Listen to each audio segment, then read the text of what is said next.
talk about how to actually go about meeting with legislators. And so we'll be talking about that today. You'll be learning all about it. And then over the next 2 months, we'll go through the process of planning and setting up and actually executing those meetings with legislators somewhere towards the middle, end of July. Now, I went through this process last year. I wrote a policy memo and took it to legislators to talk about it. And as someone who was privileged enough to see a preview run of this workshop, everything that they're talking about is exactly what I wish I could have known going into the meetings last year. It's extremely useful, and they worked really hard to set it up. So I hope you're all very excited for a super informative and well put together workshop. And with that, I will introduce Hirsch Sangvi, who is the organizer of the workshop today, and he is a CIS PhD student, and he'll introduce the rest of his team.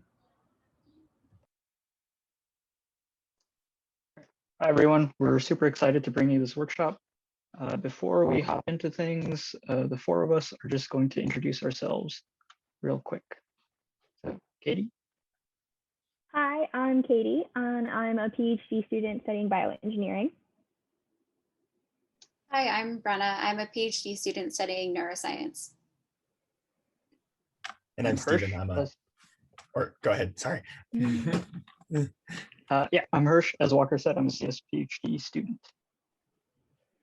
I'm Stephen, sorry. I'm a second year in computer science. All right, so I will be doing my section first, but just to give you an introduction to the workshop today, why would you want to meet with legislators? Why is this important? Probably you have an issue that you care about. So you want to make a change on an important topic, you have ideas, and you want to lobby someone to see this change enacted. The meetings that we're preparing you for today can lead to action. Previous meetings have led to as high of an accomplishment as an incorporation in a presidential campaign platform. But really, we're looking to establish connections with offices and staffers and strengthen the relationship between scientists and policymakers. This is a really important relationship and allows our scientific knowledge to inform the policies that we're seeing enacted across the country. So whether you're on a memo team or not, if you're looking to join, don't be intimidated. We're excited to get these memos out there and to advocate for the policies that they're written about. And please remember that our representatives work for us. They need to hear our ideas, and speaking as scientists, we can bring a unique perspective to the legislative process. And just a reminder, you don't have to be related to the topic that you're lobbying for professionally. For example, I work on material science and bioengineering, but the memo that I work on is about prescription drug pricing.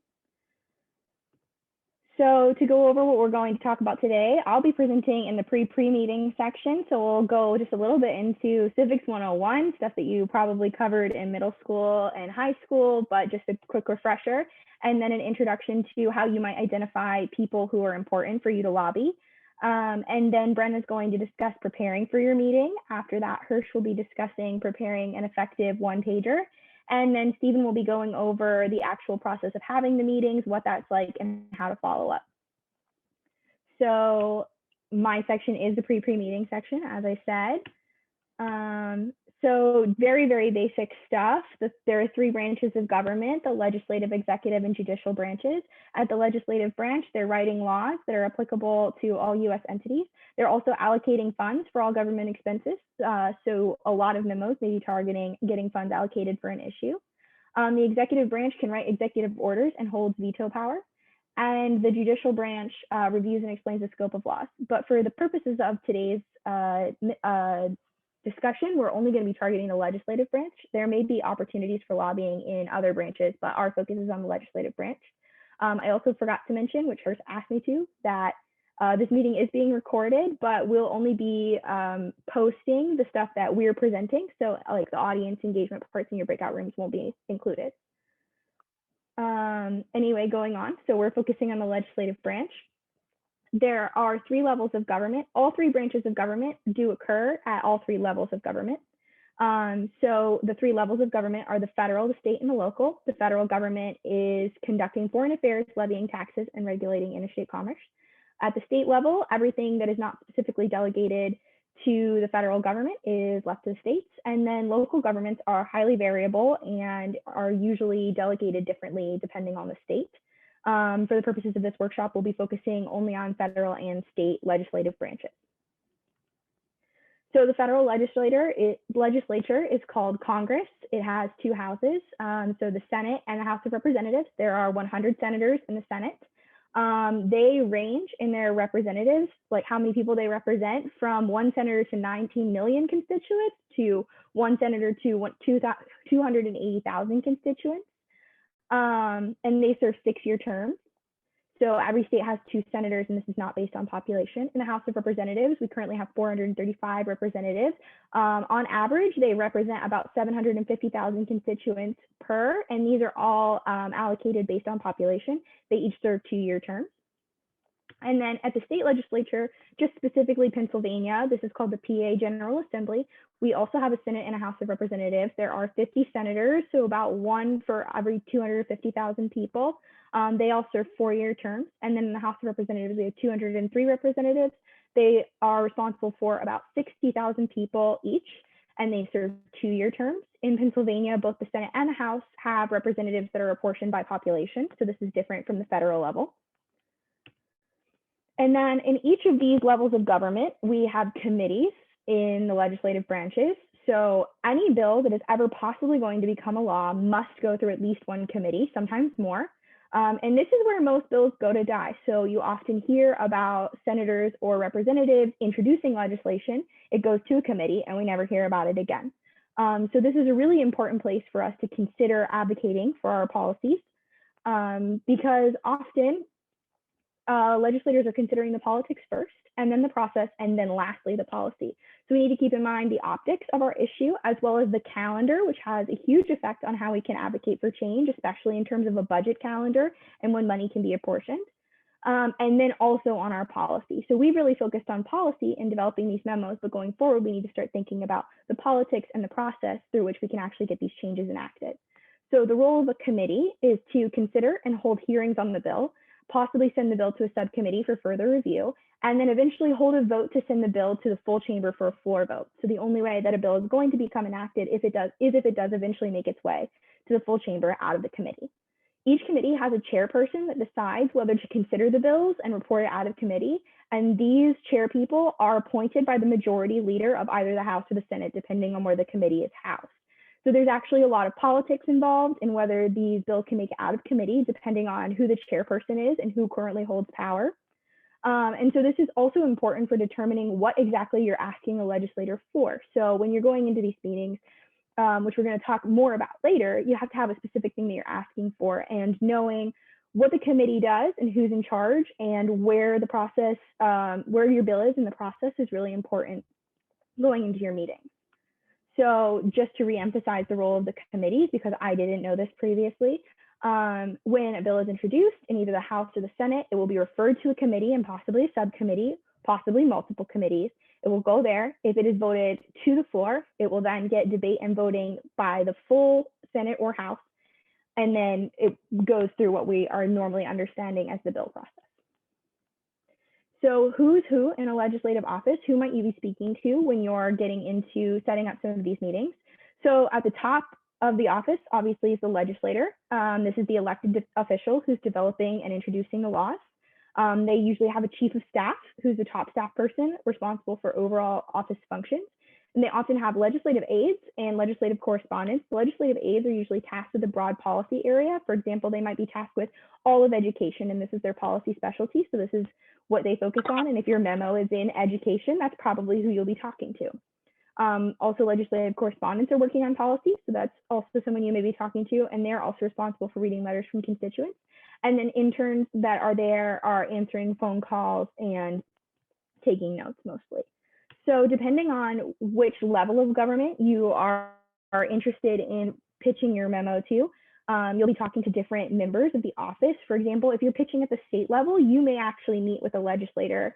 But if you're pitching at the federal level, you're probably going to talk to a legislative aide or a legislative correspondent. So don't be disheartened depending on who you get in an office. They all have a huge part in the policymaking process and advocating for these changes. So keep in mind that you may be meeting with anyone in the office and that is still a great opportunity. So to go into start selecting who you would be meeting with, we're going to talk about power mapping. So the basis of power mapping is identifying who has the most power over your issue, what levels of access do you have to this person, and what is important to each of the people that you have mapped in this process. So we're trying to understand how we can influence people in power through different connections that we have and different connections that they have. So for example, you are a PhD student at Penn studying computer and information science. This example is based on a memo that Hirsch and Stephen wrote last year and lobbied for. And their issue was securing voting machines. So then if we were to determine who to target and how to do so, we're going to switch and pretend that I was on their team in my connections. So I need to consider what professional organizations I'm a part of, what are my power structures, what connections do I have. So me, I'm a student at the University of Pennsylvania. I'm a member of the Union of Concerned Scientists. I'm a member of PSPDG, and I'm a member of a community running group. So these are the organizations that I'm a part of. You might also consider religious organizations or other groups that you're a part of. And then who are my direct representatives? So because I live in Philadelphia now, I have Dwight Evans in the House of Representatives, and my senators are Pat Toomey and Bob Casey. So now that I know who I'm directly connected to, where's my memo going to be most effective? So I need to decide on a level of government. So for their memo, they decided that lobbying on the federal level was a good choice. And for this example, we're targeting the Senate Appropriations Committee. The current chair of the Senate Appropriations Committee is Patrick Leahy. So he's the primary decision maker. He gets to decide whether this bill even gets to be voted on and possibly goes to the floor. So my connections to the decision maker, I need to think about who are members of the committee and who's connected to any of those representatives that are on the committee, and how can I get access to meet with them. So for example, one of my teammates possibly is from Alaska, and Lisa Murkowski is on the Senate Appropriations Committee. I'm originally from West Virginia. My parents still live there, and Joe Manchin is also on the Senate Appropriations Committee. And another one of my friends, maybe, is from California, and so their senator is Dianne Feinstein, and she's on the Senate Appropriations Committee as well. So these are possible connections to the decision maker that I have. So to continue going through the mapping of this, we have to think about how we're connected to them, what their position on my issue might be, and what they care about, so why I can convince them that advocating for my issue is important. So for just one example, Senator Joe Manchin, like I said, my parents' representative, so I can reach him directly through my parents. Let's say, for example, he supports my position on this issue, but what does he care about? He cares about West Virginia, he cares about getting reelected, and he cares about bipartisanship. So knowing that about him, how can I convince him that my issue is important? And just as a note, we will be going over how to identify what they care about in a later section. So similar notes on Senator Lisa Murkowski and Senator Dianne Feinstein, and what points of access I might use in my discussion with them about securing voting machines. So then I will take all of this information that I have gathered and put it actually on a map, mapping who strongly agrees with my position and also who has the most power. So some of these people I have connections to, some are more distant. For example, I don't have any direct connections to Senator Patrick Leahy, but he is the most powerful person on this topic if I would like a bill to advance out of the Senate Appropriations Committee. So he needs to be on my structure. As another example, the president of my running club does not agree with me and also doesn't have a lot of power here. So I'm probably not going to use him as a resource for my advocacy on this issue. Now, an important point to make is that there is no non-powerful senator in this issue, because let's say we are successful in getting it out of committee, well, eventually it has to go to a floor vote, and there every vote counts. So there's no reason to turn down a meeting that you can get with a legislator. However, when you first start targeting people, you maybe want to think through who your highest priorities are. But even if you're getting to like second and third choices, these are still super important meetings, super valuable use of your time in terms of advocating for your issue. So any meetings you can get are super helpful. But just to start processing where you're going to go next, you want to think about who has the most power over these issues. So once you've done that, you got to go into your strategy. So I don't have any direct links to the primary decision maker, Patrick Leahy, but I do have links to 3 members of his committee, and I have opportunities to get meetings with him through friends or family or members of my team. So depending on all the things that are important to them, I'm going to prepare for these meetings differently. For example, when I have a meeting with Senator Joe Manchin's office, I'm going to talk about opportunities for bipartisan collaboration on voting machine security. When I talk to Senator Lisa Murkowski's office, I'm going to prepare for questions about why I'm lobbying for this at a federal level and why it shouldn't just be left to the states to handle this issue. So you're going to prepare differently for each meeting, depending on what you've learned in your background research on these senators. And again, we'll go over all the background research stuff a little bit later. But just to get started, I'm going to do an activity. So we'll split you up into breakout rooms with your memo team or the memo team you said you were most interested in working with. And we have a worksheet for you to start thinking about how you might power map with your own memo and who you're targeting and who the primary decision makers are for your issue. All right, so just in a minute, all of you kind of power mapping, making the decision who you're going to talk to. And now we're going to move to the next section, which is called preparing your meeting. So specifically, we're going to talk about preparing what you're going to ask for specifically, finding supporting evidence, and then tailoring that evidence with an understanding of your legislator's personal history with the topic. Okay. So in preparing for these meetings, a couple of things to keep in mind are that typically, like Katie said, especially if you're going to target the federal level, you're going to be meeting with an office staffer rather than the actual politician themselves. Oops, I moved my camera. It's also important to keep in mind that staffers typically have 3 to 5 meetings a day in addition to all of their other responsibilities, and your meeting will only be about 20 minutes long. So the main point here is that whatever you're going to say, you need to say it and say it concisely.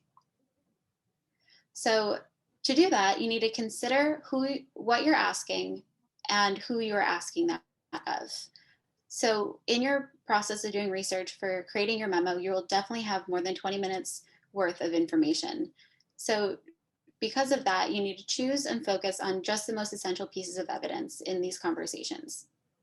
And different pieces of evidence will not be equally impactful for every person. And so for each of your meetings that you have in a day, or each of the meetings you have with a different legislator or staffer, different pieces, you need to highlight different pieces of evidence. And to choose which piece of evidence to highlight in each of your meetings, you want to consider things like personal connections that legislator or staffer has to the topic, or that you have to the legislator, and also party affiliation. So Katie kind of touched on the fact that in these meetings, a lot of times you're going to be talking about politics just as much, if not more, than policy. So party affiliation can be quite informative, especially if your memo topic is kind of a hot button issue or a politically relevant issue. So for a first activity here, we're going to have you guys all go back into the same breakout rooms, and I want you to think about supporting evidence. So consider that you have run into somebody who has never heard about your topic before, and I want you to think and write down what are the 2 or 3 most crucial pieces of general information in support of what you're asking for. So brainstorm that with your team, write it down in your worksheets, and then be ready, because once you come back from your breakout rooms, I'm going to call out the breakout room numbers, like 1 through 6, and then I want one person from each group to be ready to state the ask for your memo team, and then also the 2 or 3 pieces of supporting information. Very much. All right, well, thank you, everyone. I'm going to share my screen again. That was great.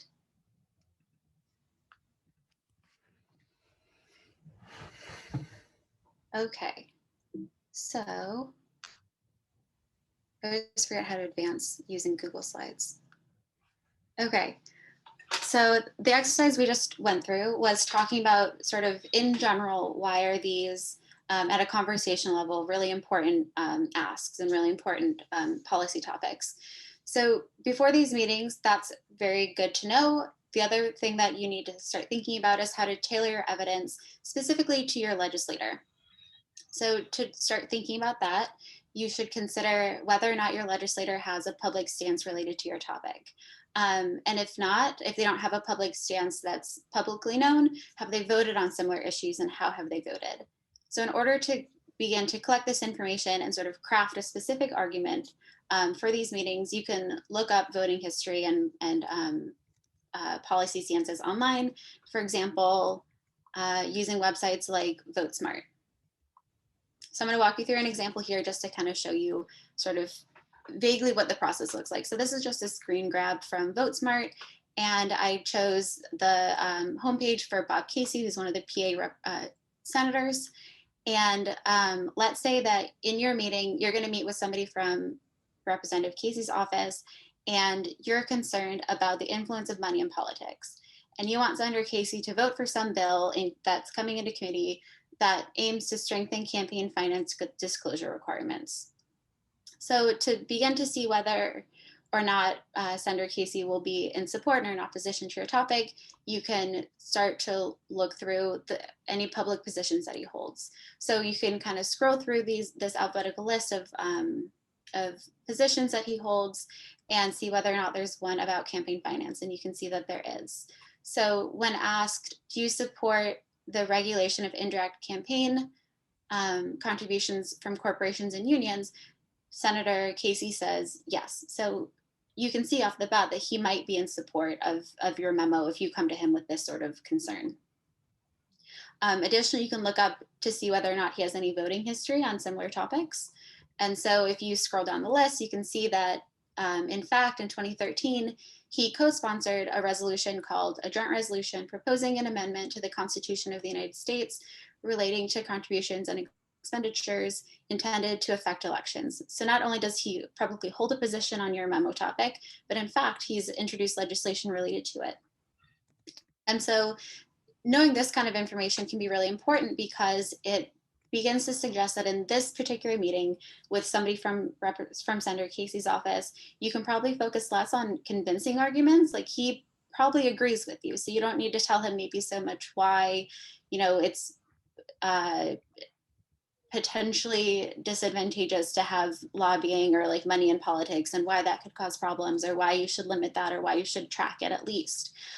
So maybe you can start to build an argument for this particular meeting that is more focused on the politics and who else agrees, and sort of other reasons why voting for this particular bill or whatever you're asking for is specifically important, rather than trying to convince him that your opinion is right. Along with that, it's important to keep in mind, though, that even if you had found evidence to suggest he might disagree with you, disagreement is not always bad. So you may have reason to believe that your legislator will not support what you're asking for. And these meetings can be an opportunity to learn about concerns associated with your topic. So obviously you believe in whatever you've written a memo about, or you've collected enough evidence now to convince you that your idea is probably pretty good. And so it can be then sometimes hard to think about why somebody would oppose your idea. Meetings like this, where the policy person or the legislator doesn't necessarily agree with you, you can kind of begin to learn, like, well, what are the issues with this? Like, what are people actually concerned about? Because it may be things that you hadn't considered. And you can use these conversations to build a more nuanced and informed argument as you move forward through future meetings, either that day or moving forward further into the future. So we're going to do a very similar activity now, where I want you to consider your one most desirable legislator. So the one person that you want to talk with the most about this memo, or an imaginary legislator if you don't quite have one yet. Maybe consider that this legislator has some concern, some common gripe about why your memo might not be the best solution.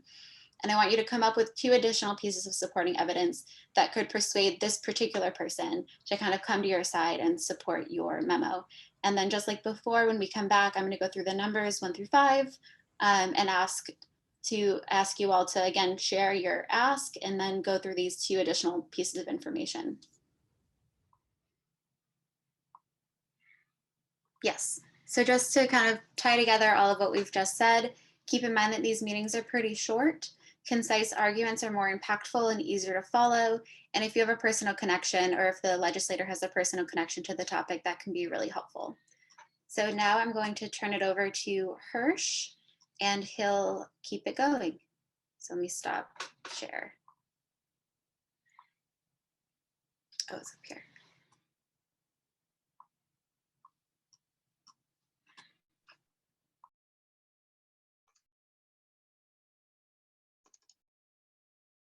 All right, can you guys see my screen?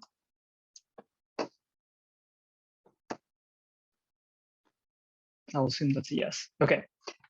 So the next thing we're going to address is how to make an effective one-pager.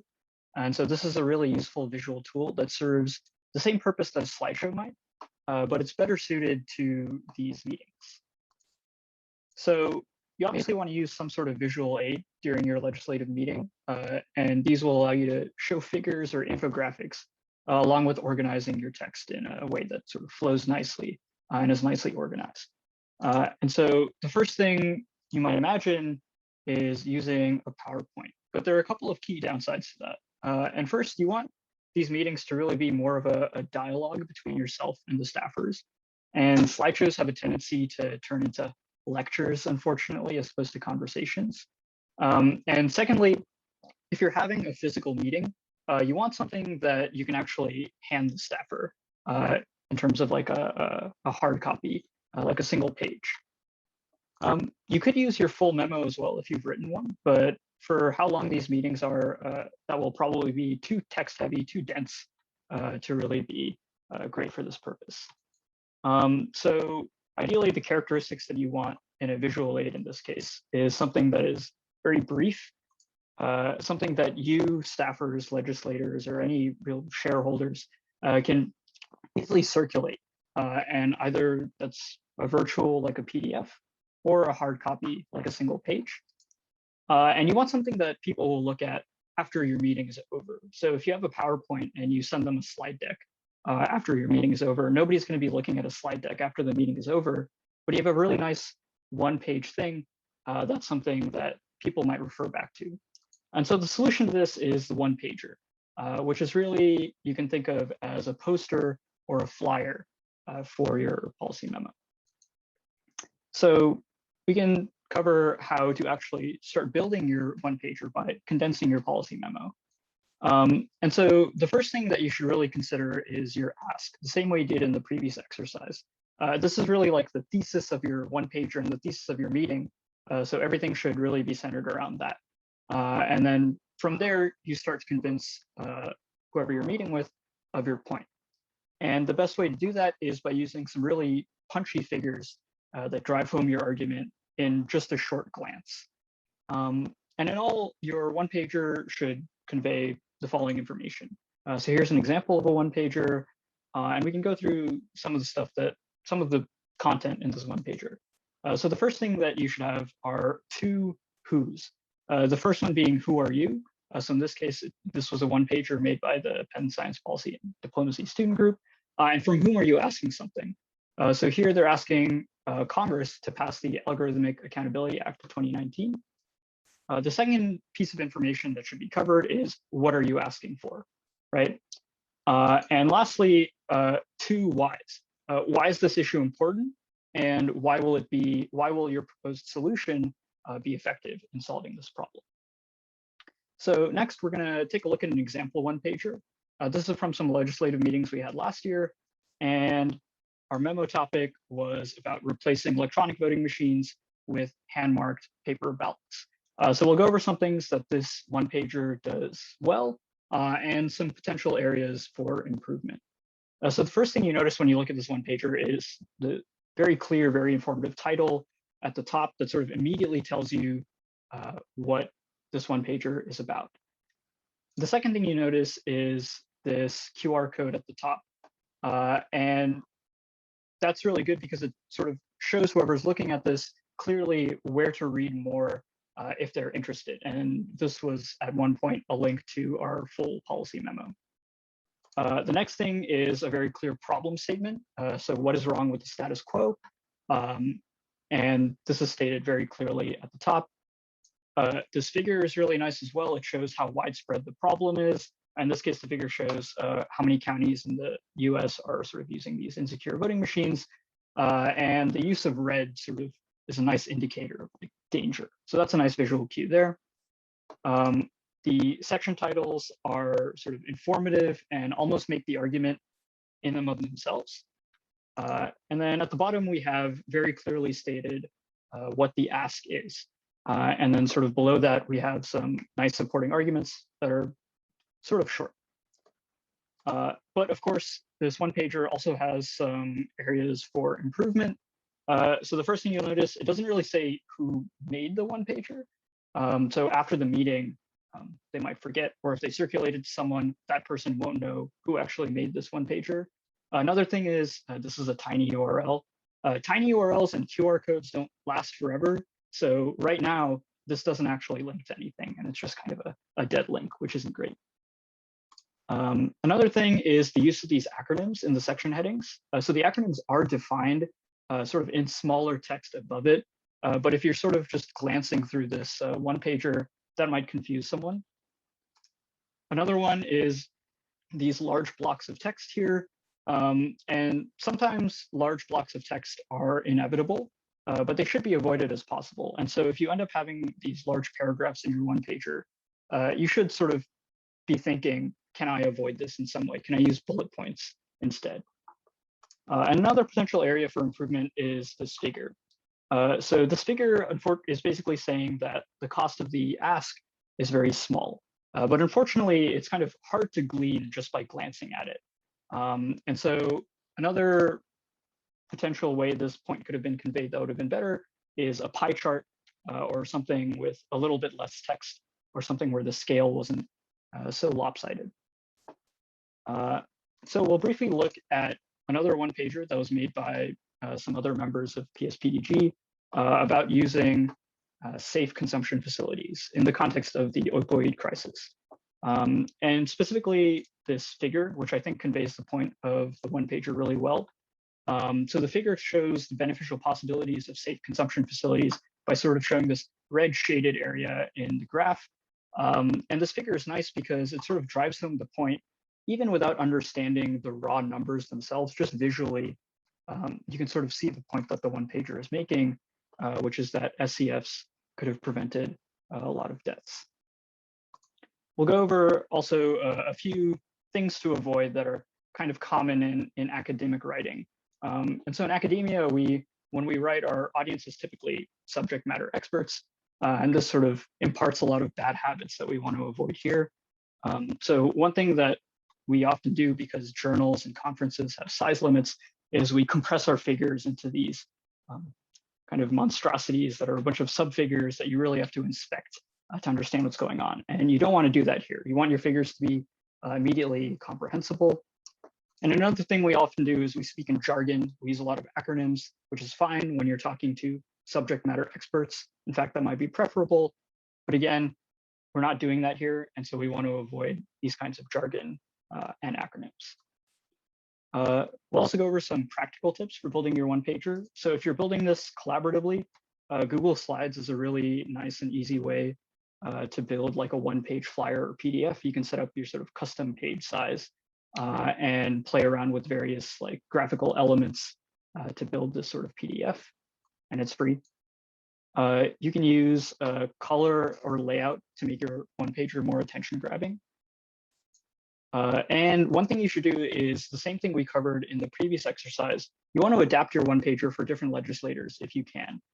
So if you're speaking to someone who has a different set of legislative priorities, you might want to tailor your arguments to that person. So the main takeaways when you're making your one pager are you want to keep it simple and concise. You have a non-technical audience, and you want to generally keep it around an 8th grade level. You want to explain very clearly what you're asking for, why it's important, and why they should be listening to you. You want easy to understand visuals. You want to leave your contact information so they know who to follow up with. All right, so now that we've gone over that, our activity for this part is going to be starting to plan your own one pagers. So we are going to go back into our breakout rooms. See my screen. I will try and go through this really quickly because I know we're running up against the end. But we did want to make sure that you got sort of a little bit of the experience of what it's like to be in the meetings. So, the first thing is before the meetings, you need to schedule them. You have your one pager, you have all the background information. You need to schedule the meetings. This is the timeline for this is a bit different based on whether it's a state meeting or a federal meeting. So the state operates a little more slowly, at least in Pennsylvania. So you want to request this about 2 weeks beforehand. Whereas at the federal level, often the meetings are only confirmed or solidified a couple days before they actually happen. And in particular, sometimes you're going to get meetings the day of. And so this is an important thing just to know is it's like, in some sense, not cause for concern. Like you should be aware of it, but just be ready for that. That being said, you should still try and reach out around a week beforehand just to give people time. Like don't ask for a meeting initially on the day of. That's not the greatest move. How are you actually going to do it? Usually via either web form or email. So most legislators have literal meeting request forms on their websites. You can fill this out. However, the most effective way is typically to directly email the relevant staffer that you want to talk to. And well, how do you do this? How do you know who to talk to? How do you email them? Their email addresses aren't public. Well, you sleuth. You kind of poke around and you can find their email addresses. And there are sort of two steps to this. Like you need to find the names of some staffers in the office. Google is a great place to start. Once you have a name or two, LinkedIn I found was actually a really good place when I did this last year. You can find other people who worked in the office, and also often people describe what their role is at the office, which might tell you something about like what topics they cover. So that's really useful, sort of ordinary internet stalking behavior. So once you have some names, now you sort of need to pick the best one. And you do this because staffers have portfolios. They have sets of topics they're in charge of, at least at the federal level. At the state level, there's often just one staffer, so that's probably the person you'll meet with. But federally, you sort of want to pick the person whose portfolio best matches your topic. However, you don't need to get this perfect. Like often if you email the wrong person, they'll direct you to the right person. So, do your best, but at the end of the day, it's much more important that you send the email than that you get the person exactly right. So last thing is staffer email addresses. Once you have the name, follow really predictable patterns. So for instance, if someone works in the office of Senator Dan Sullivan, their email address is first_last@sullivan.senate.gov. And similarly, there's a really predictable pattern for the House. And there are like weird cases where someone's last name maybe has like a D in it or an apostrophe, but most people you can actually get this way. So I want to go through an example really quickly. This was an email thread that we had last year. I sent it on October 12th, trying to schedule a meeting for October 16th. The important components are first, you say, I'm a constituent of the senator. This gets them to actually pay attention. You want to say your relationship, get them to pay attention first thing. Then you want to say like what the meeting topic is, like I want to talk about election security.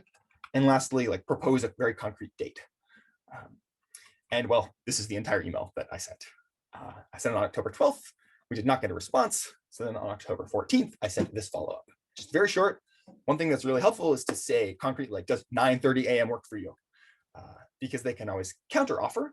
But what this lets them do is what they did. So a couple hours later, we got this one sentence response. This is all we ever got from this office, but it was fine. Like this was, we had a meeting on October 16th. Then the last thing you're going to want to do is the day of, you want to send the Zoom link for this. And so this is the email I sent. There's a Zoom link. The other thing is you sort of want to attach the one pager. We got some feedback that this was helpful. Send it not too long ahead of, if you send it just before, they might glance over it before they meet with you. And you want to send this just a couple hours before the meeting happens. Great. So this was scheduling the meetings. So what are the basics of the meetings themselves? You're typically meeting with one staffer. It could be more than one. It could be like two, but we never had one of those. So typically one staffer, like 20 minutes. So brief. And something to be aware of is they may or may not have their video on. I don't know if it's like office policies or whatever. They're not necessarily slighting you by not having the video on, although they might be, I suppose. So what's the agenda? First thing, you want to introduce yourselves. Who are you? Why are you there? How did you come to care about and know about this topic that you're talking about? One thing that's good is you ask them what they know about the topic, because they'll have different backgrounds and you don't want to bore them, but you also don't want to assume things that they don't know. And this also helps start engaging them. Like one important thing is you want to keep them engaged the whole time. And you sort of make your ask like, there are a lot of voting machines. Voting machines are bad for these reasons. We would like Senator Sullivan to introduce legislation to provide funding for replacing them. Something like that. Provide the background, make the ask, but keep it short, because most of all, this is about having a dialogue with the staffer. That's how you want to spend most of your time in the meetings, is having this dialogue. Your one pager, one way to think about it is as a little bit of a reference, a prop for this dialogue, things you might want to point at. And one way you can break up the work between your team members is by having people in charge of different things. So like maybe one person's in charge of the budgetary issues, one person's involved in the technical details, one person's in charge of like how election commissions and states tend to work or something like that. Just so there's someone to answer questions that the staffers may have, and you have a natural division without having pre-recorded or pre-written speeches to give, which sort of aren't the dynamic you really want to have. Right. So another important thing here is the psychology of this whole thing.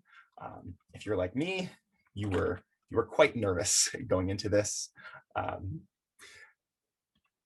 but the intimidation goes both ways. Like they are staffers of some of the most powerful people in the world, but also you're a PhD student, and you know a lot of stuff. Like in some sense, you've been studying this. Like you're the expert of this thing, and they often had a bachelor's degree in something like political science. They're often not super well versed in the technical things, and sort of be confident about what you know. It's not an academic talk. They're not likely to like ask you hard technical questions. But that being said, of course, like you should know what you're talking about. Like this is sort of a given almost, but don't prepare for it the way you'd prepare for a talk. Like being knowledgeable sort of cuts both ways, and it's really easy to forget how much you know and fall back on just sort of saying words at them, which really isn't what you want to do. That's not how you engage with them. You want to make sure that you're having a sort of a dialogue the whole time. Like this might just be my psychology, but I was like afraid of being underprepared, and it was sort of the opposite. Clear communication is much more important. Now, really quickly, we had a meeting day. This was the list of offices that we met with. Like, we did this all in one day. We had these 6 meetings, sort of like, 9 a.m., 10 a.m., 11 a.m., 1, 2, 3, something like that. Sort of on one day, because it really lets you get in the zone. And back in the day, you had to go to Washington, which is why it was one day. But even here, it's helpful because you can huddle with your team, you can figure out what you're going to say, you can go into the meeting, you can afterward assess what went wrong, how you could have done better. So this is one of the reasons why it's best to do this on one day. And this was the schedule we had last year. So really quickly, the first meeting we had was with a legislative correspondent who had like this portfolio, a bunch of stuff, including elections. This was our first thing, and they didn't have the video on, and we didn't realize this going in. And it was like, we're just staring at a name. They didn't really seem very excited about what we were saying. They didn't really ask any questions. And so we kind of get to the end of like our little spiel, and like, what do you think your official might be worried about? And they're like, maybe states' rights. And we kind of caught us out of left field. We weren't really ready for this question. It wasn't something that even occurred to us as being a part of the problem. So this was our first meeting. It was kind of not great. And then we had our second meeting, which was with a legislative assistant whose portfolio was just national security. And we did this because election security, national security, kind of similar. They also didn't have their video on, so this didn't feel great. But then once we started talking, they were really engaged, actually. Like there was a real back and forth. They asked a lot of questions. It was really great. But one thing that was really informative for us is they really clarified our language on what we were saying. We were talking about like election security, election interference kind of interchangeably, whereas there's a really important distinction between election integrity and election interference, where integrity is about changing votes on the paper or in the machine, and election interference is Russian trolls on Facebook. This is like a pretty politically charged issue at the time, if you recall. And so this was like a really important distinction we just didn't know, and the staffer told us. And I was like, which one are you talking about? Because I think their boss was more inclined toward one than the other. And at the end of the day, they really shared our concern. And they asked us to follow up and keep in touch going forward. And it was like a really good experience. And so then skipping over one more, like the last meeting I want to go through was also different. All our meetings were different, but these are 3 of the most different ones. We met with a legislative assistant who also had a huge portfolio. Their video was on. We like said some stuff, like our initial ask pretty quickly, and they were just like, yep, I agree with everything you're saying. And that was kind of it. It was like, okay, where do we go from here? And so we had a discussion about the political feasibility of it. And what came out of it is, we learned a little bit how things work, what the timing is. And they said we should check in with them in January and talk more. Unfortunately, other things happened in January, so we never ended up doing that. But it was just so different from our other, like, well, 5 meetings. But so then after the meetings, after this is all done, what do you do? Well, the first thing you should do is just like breathe. At least for me, this was like very stressful. I was nervous, shaking, and like sweating the whole time. I think the first thing I did after we were done is like go take a shower. It was it was nice. But then after you've taken a minute to reflect and think, you should send follow-up emails to all the staffers you met with. First of all, like, you should thank them for their time. They're really busy. They took time to talk with you. You should be grateful for that. But also, you can tell them if other offices express interest, because a lot of these things, an office might think it's a good idea, but are they really going to spearhead it on their own? Like, probably not. Whereas if there's other momentum, they might be much more inclined to sign on. And you can tell them who else to talk to. They kind of know each other, and they might be able to collaborate. And the last thing is it lets you build connections for the future. So, next year, maybe you want to talk to someone in an office. Well, there's no better way of doing this than taking your follow-up email and just replying to that and saying, hey, remember me when we talked last year? We had a good little chat, and they'll be much more inclined to meet with you. And so you can start building your connections in DC for your future political career or whatever. So that was really all we had to share with you about that. Sorry it went by kind of quickly, but also sorry we're over time. So the last thing is the timeline for not this workshop, but the actual meetings this summer. We'd like to finalize the teams that will be doing the meetings by the end of this week. If you're interested in joining a team, but you didn't say it in the Eventbrite, please email us at pennsciencepolicy@gmail.com. We're hoping to have the first team meetings early next week, so everyone can start doing their things. We're hoping to make the one-pagers and choose the legislators that people are going to target in June. We will have practice meetings with real legislative staffers, current or former, probably in late June or early July. And then the plan is to have the actual meetings with legislatures, the Hill days in mid-July. There are some congressional recesses, so it's a little bit time boxed, but that is sort of the plan. So sorry again for going over. Sorry for it being so quick, but that is what we had. Thank you so much for coming. And if you have any questions, do let us know.